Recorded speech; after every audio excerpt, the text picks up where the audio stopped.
Magandang araw buddies, pakikita ko to buddies yung marker. Yan, klaro-klaro yan, ginawang direksyonal yan. Parang isda yan. Galing dito sa marker, may puno ng kahoy na matanda na dyan, nasa is positioning yung puno ng kahoy.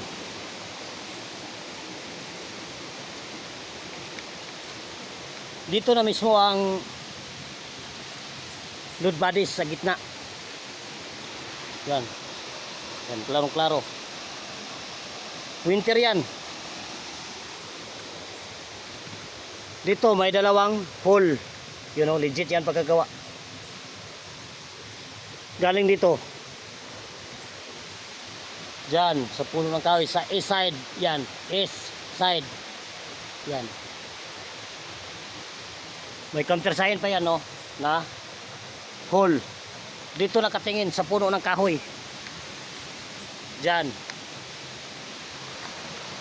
Doon naman may heart marker yan.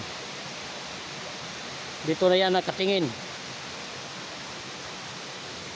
Diyan may malaking bato dyan, no? Na ginawang passageway. May dot yan.